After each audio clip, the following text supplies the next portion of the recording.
After serving one term as Clay County's District 5 Commissioner and Chairman of the Board, Harold continued his career as the Director of the Criminal Justice Program at Clay County High School. Under his leadership, the program achieved national recognition as a model academy, only the second in the nation, and was the first program in the state of Florida to certify students as a 911 telecommunicator. Harold retired in June of 2015 after receiving the President's Award as CTE Teacher of the Year for the state of Florida. Harold brings all of his talents to bear in teaching crime prevention and making sure that no one is a victim of crime. I present Harold. Thank you very much. I was talking with Cheryl earlier, and she does have a thing over here that says police officer on it, and you plug it in and it smells like donuts. I don't know why.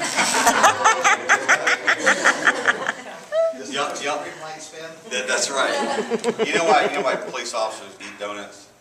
Because they're free. The donut shop gives police free coffee and free donuts. As long as you sit there and eat, they're not getting robbed. So it's a little self-serving, but that's okay. Today we're going to talk about safeguarding your customers, your employees, and your bottom line. This is my favorite statistic. People don't like to be watched. 13% of the people in this world do what's wrong no matter what. They just always do what's wrong. Those are the people you want to put in jail. 66% of the people will do what's right if somebody's watching. 21% will do what's right no matter what. Those are the ones you want to hire. But a lot of times you get some of these folks here, and hopefully you don't get any of these folks. But as a general rule, how many of you, when you see a police officer, you take your foot off the accelerator and slow down? All right, there's my 66%ers. I like you guys, yeah. My wife's a 66%er. I try and be a 21%er. Doesn't always work that way. All right, so let's talk about safeguarding our customers. Let's talk about the physical safety of your business. Now, a lot of you, who has a brick and mortar store, someplace people come into? Okay, just a couple of you. A lot of you work out of your cars, your customers, you find the phone through referrals and other places. They don't actually come into your car, hopefully not your car, Scott. You don't pick them up and drive around until they sign the contract and you dump them out somewhere. But you want to make sure that your bricks and sticks, make sure that the physical safety is good. The floors are dry. There's warning signs everywhere. You want to make sure you tell folks where they can go, where they can't go. Now, nowadays, there is a lot of technology out there that prevents people from going where they're not supposed to go. Obviously, we used to have door locks, and you lock the door. Now there's key card entries, there's things you wear badges to allow employees to pass through the doors, but other people don't. So you want to make sure that people know where to go and where not to go. There's a business I go into. I've gone to the business for so many years now. When I go in the front door, I just walk to the back. I walk back into the production area, and I find the owner and start talking to him. Probably shouldn't do that. He probably shouldn't let me do that because that's not safe. If I get hurt, who's going to be to blame? Well, not me. He is, because he didn't lock the door. It didn't keep me out. We want to make sure that we report all injuries. Y'all heard a long time ago the lady at McDonald's who spilled the coffee on her. It was like $2 million to spill hot coffee on her. Let me tell you the whole story behind that. I used to run a McDonald's years ago. That's why I'm a McDonald's aficionado. The whole story of that is she came through the drive-thru, got the coffee, the lid wasn't on, she put it in her lap while she did something, and the coffee spilled and she burned herself. She went to the doctor gave her some medicine, fixed her up. She's an older lady. She went back to McDonald's and says, hey, look, I spilled coffee myself. Can you help me with the medical bills? And the manager's like, blew her off. Just didn't pay any attention to her. If he had reported the injury, done a report on it, and McDonald's, like some of your big businesses, I know the banks do, they have risk managers. You ever shop someplace and a risk manager calls you at your house because you were injured? They're worried about you. Okay? If they had just taken the time to pay attention to her request, the medical bill was like $200-some, I think. It was really inexpensive. They'd have got out of the $2 million lawsuit and a public relations nightmare. My son was walking through Home Depot with my wife one day, and a 2x4 fell off a thing and hit him in the head. He's okay, didn't change the way he was, he's always been the way he is. But, he's a smart kid, he's a good kid. But they did an injury report right away, and then for the next week, every day, risk management was calling me every day saying, hey, is your son okay? I kept saying, look, he's fine, we're not going to sue, it's okay, just, you know, everything's fine. Finally, the fourth or fifth day, they called and I said, he died, sorry. He's dead. She's like, just silence. I'm like, look, I'm kidding, he's alive, he's fine, quit calling me, or I will find an attorney. But they went way overboard, you know, making sure they're going to be safe. But you've got to safeguard your customers. If your customers aren't safe, are they going to come back? Here's a better question. If your customers don't feel safe, are they going to come back?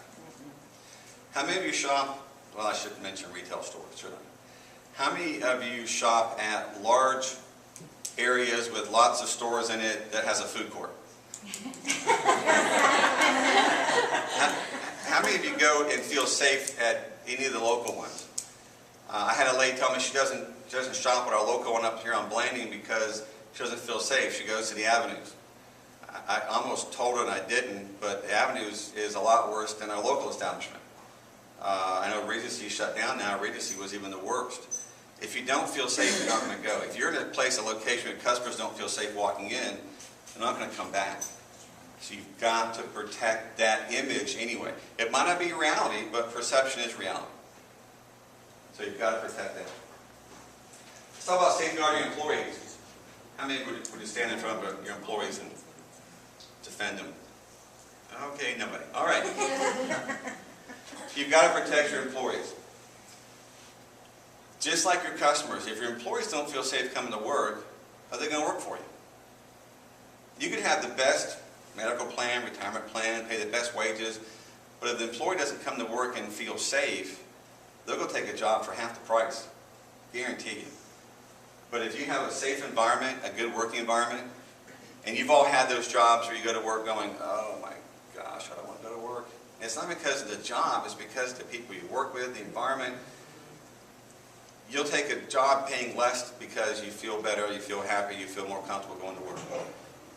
I worked at a Putnam County Sheriff's Office for 11 years. Could have gone anywhere I wanted in the country, you know, with the credential I had. But I worked there for about $13,000 a year because I loved where I worked and other people I worked with. When I went to work, they made me feel comfortable.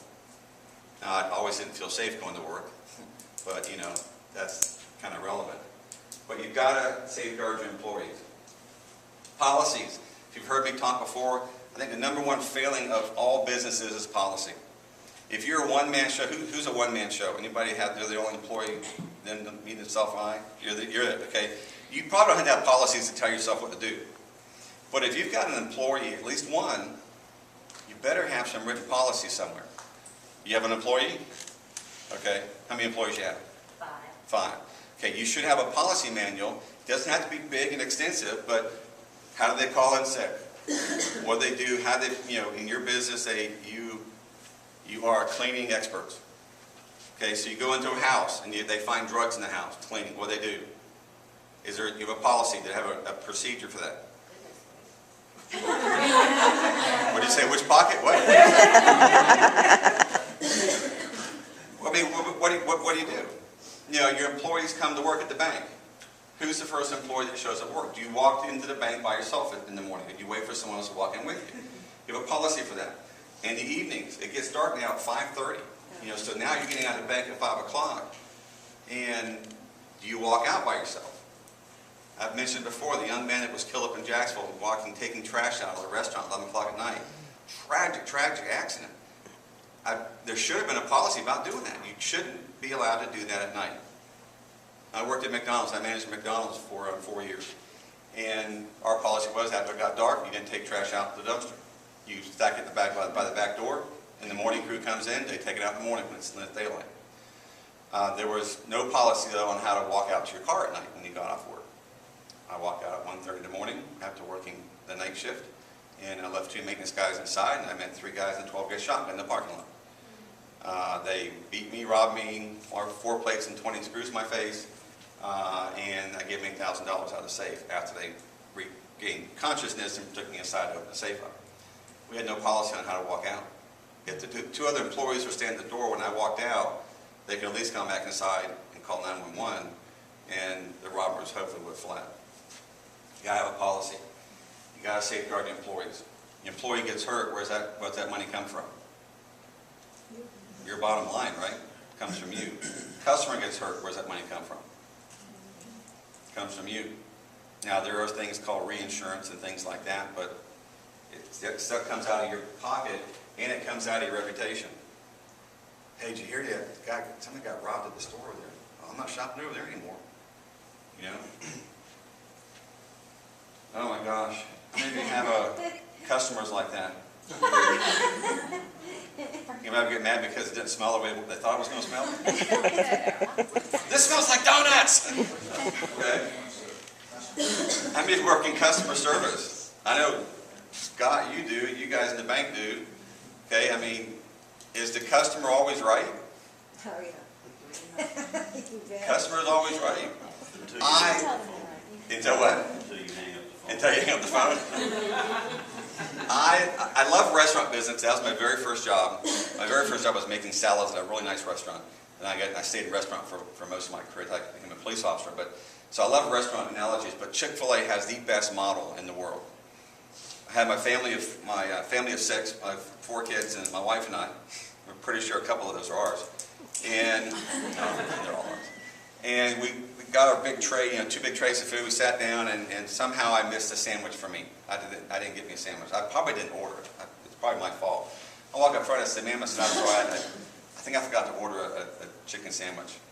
Here you go. It's okay. Have a nice day. I'm like, hey, I think it was my fault. Don't worry about it. Have a nice day. My pleasure. They're the best model. The customer's always right. I went to another restaurant. Has a B in the name. And could be anything, come on. And went up front and I said, I think you forgot to give me a fry, and they did forget me a fry. Well, they start pulling up register tapes and looking at the monitors and trying to figure out, and they figured out that I did forget, they did forget to give me one, and then they gave it to me. The whole time I'm going, you know what, you're calling me a liar. You're telling me I'm lying. So, dealing with difficult customers, there's an art to it. And actually, I can teach about a 4-hour course just on that. I love teaching that program. But they're always right. There's no sense in arguing with people. Unless they say, you shorted me $3,000 and you didn't, then, okay, you pick your battles. But if it's a little thing, yes, sir, here you go. Have a great day. What does it cost you for that, whatever you gave them? You shorted me a candle. You shorted me a little thing. Okay, that cost you, $1.50. I'm not saying it does. Let's say $1.50. You give it to them. Give it to them. And then they go away going, they think, it was a good experience. She knew she was wrong. And the whole time they were wrong, but they don't know that. But then they go tell everybody that you had a good experience. They have a bad experience, who do you tell? Everybody. The person on the bus, the person in line in front of you. You Facebook it, put it on, whatever, Yelp. But you have a good experience, you tell your closest friends. So you don't want the bad experience. Safeguarding the bottom line. Let's talk about your perimeter of your business. You've got, who rents a space? Does the landlord in your lease, does it say the landlord has to provide a perimeter around your building? I don't. Do you have a fence around your building? On the one side, 2 sides. Okay. Is it in good working order? I went to, my son had his wisdom teeth out. So now he's not a smart. Sorry. And the fence behind the doctor's offices was just, torn apart, dilapidated. It was horrible. You can see where kids or somebody's been coming back and through the fence. And it's an office complex. Now, granted, the whole front of the office complex faces the highway. It's all open. But still, you want to prevent people from having access where they're not supposed to have access. The fence is a great way to do it. If you have an industrial site, you always want 8-foot chain link fence. You don't want that climbing bar on top. It's called a climbing bar for a reason. You climb on it. You want 3 strands of barbed wire.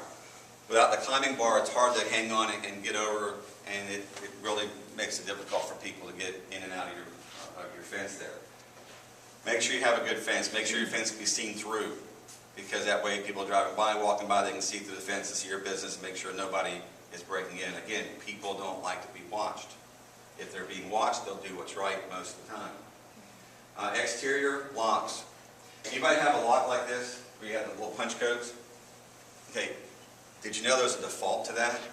Mm-hmm. I can walk up there and hit the default, open your door, Oh, because I know the code. oh. You can take the default out. You have to get the owner's manual that tells you how to take the default code out. The default code's there in case you ever lock yourself out. The locksmith who knows these codes can walk up there and push it and unlock it and get you in without having to drill and take apart and everything else. But there is a default code for these. For most locks, like punch locks like that, there's a default code. And it tells you in the owner's manual, you just have to take it out and read it and find out what it is and take the default code out. Where do you secure your stuff at night? Your important stuff. I was talking with Scott earlier, and everything important to him is business cards and notepads. I mean, there's not much to steal, but what do you have that you have in your business? I mean, you have money. You have lots of money. You actually probably have less money now than you had 30 years ago. Everything's electronic. All your products, where do you secure this stuff at night? You go bricks and sticks, more than ink printing. Where do you secure all your stuff? How do you secure it? Do you have money on site? Do you have equipment that's proprietary? That if someone stole, they could make your stuff the same way. How do you lock it up? How do you secure it? These are your 3 lines of defenses: perimeter, exterior, and interior. If you've done everything you can, what's the next? How's the next way that you secure your property, your stuff? So a security camera, that could be perimeter, exterior. But then we get insurance, right? So in case we have a loss, it pays for us. All right, safeguarding online data. We have to protect our data. But not that data. That data, the ones and zeros. You have to protect your data. You have a lot of data. I have a database full of about 1,200 names of clients of mine with email addresses, cell phone numbers, and addresses. I mean, that's important to me. That's my data. If somebody got my database, they could send you all kind of stuff in the mail. And lots of emails that you don't want. You got to protect your data. We don't have anybody from electronics security stuff, do we? Okay. I know Roy does that. Roy's the person you want to talk to secure your data. Intellectual property. Do you have any intellectual property? Property that belongs to you?